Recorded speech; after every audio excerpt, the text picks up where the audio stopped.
JETRO Global Eye.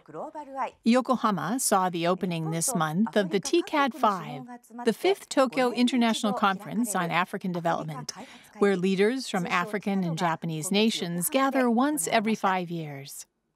I went on location to cover its opening, and the African Fair held along with it.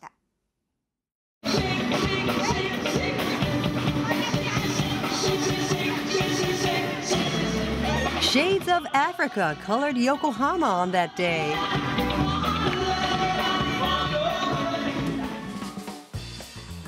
June 2013. Heads of state and leaders from more than 50 African countries have gathered for the TICAD V. Next to Asia, Africa boasts strong economic development. Africa is attracting world attention not only for its mineral and energy resources, but also for its consumer market with about 1 billion people. As companies around the world rush to enter the African market, Africa has high expectations for Japan. We in Africa are keenly aware that Japanese private sector investment can and should play a vital role in the development of manufacturing sector in Africa. There is simply a tantalizing prospect for Japanese business to play a significant role in Africa. Can now have a multiplier effect in a continent that now has the potential for growth, hand in hand for a dynamic Africa. This is the Africa Symposium, an official event being held for the TICAD V.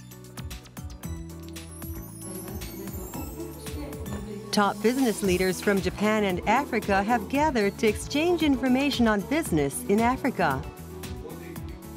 The diagram on the right shows how Africa is changing. The African market will double from 2010 to 2020. We are focusing here on emerging countries. Mr. Hattori, Managing Director of Toyota Tsusho, has long been involved in African business. What attracts him to Africa? There's hardly any investment or newcomers into the consumer market, and still very few major players in the rapidly expanding markets. The companies who get in first will snatch them up. In 5 years, people are going to regret not getting in. Now is the time. There's one other official event too. This is where the African Fair 2013 is held, another official event held for the TICAD V. Inside, you'll find a real taste of Africa. Here you'll find 45 African countries in attendance. This is Japan's largest African-related business event. The theme was Discover, Feel, the New Dawn of Africa. Many families as well as business people visited the site. There are crowds of visitors here. Wow, what's that? This salt is really amazing. Salt? What salt has everyone so surprised? It's so round. Lake Assal, located in the Republic of Djibouti in northeastern Africa, is the saltiest lake on Earth, which is how we can get salt so naturally. It's amazing, isn't it? They're so beautifully round. That's the power of nature. They roll again and again against the water's edge, which gives this salt its roundness. And it's great that they're all natural. This kind of salt is only produced here. It looks just like a marble.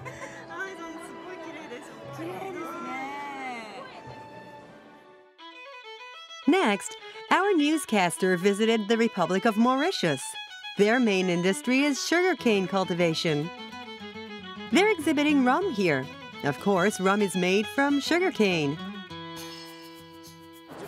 What did visitors to the symposium have to say? I think this is very well appreciated, although people don't really consume rum, I understand, in Japan, but when they taste it, they like it very much. What does the Japanese market look like globally? So I mentioned the Japanese market is a very sophisticated one.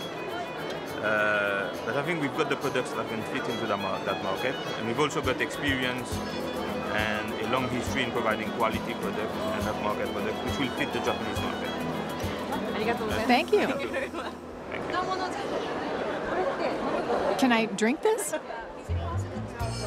So, Ms. Tasaki, I expect you're moving on, but are you going to drink rum? Thank you very much.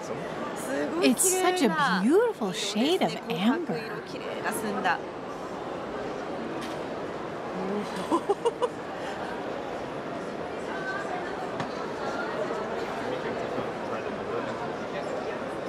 And it's delicious. I can't believe how smoothly it goes down. I don't think this rum is as strong as they say. It's got an elegant aroma that really draws you in.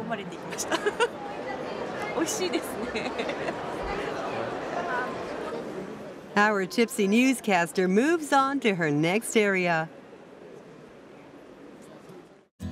The Kingdom of Swaziland. Swaziland is a small country located in southern Africa. Japan is going to have a lot more dealings with them. They had recycled glass goods and other glass handicrafts on display, as well as fine art made from ceramics.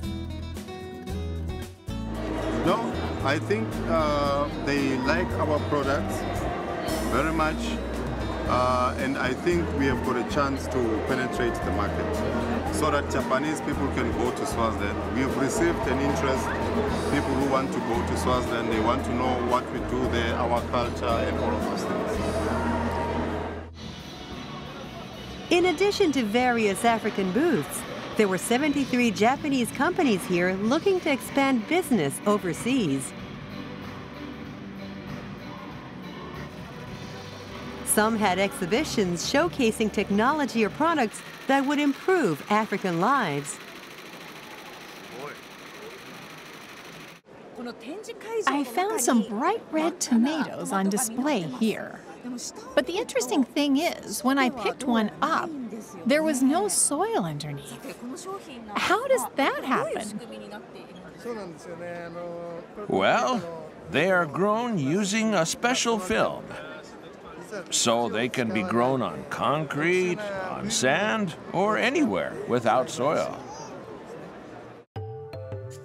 This special film is just like soil, so even somewhere as dry as Africa can grow vegetables while conserving water and fertilizer.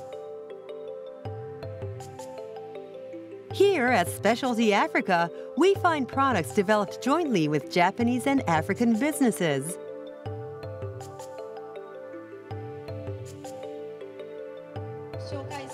On the last day of this African fair, we were visited by Ms. Misako Kono, UNDP Goodwill Ambassador. She gave us her view of Africa.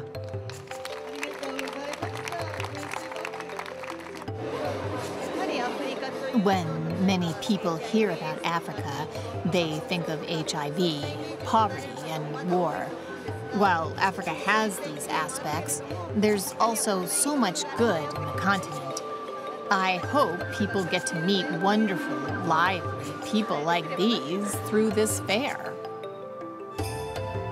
With the heads of state and some 60,000 people attending this highly successful African fair, Africa is sure to be in the spotlight today, tomorrow, and beyond.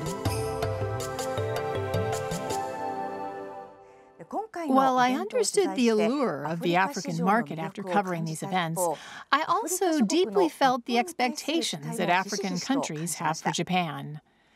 I fully expect both sides will further strengthen their relationships.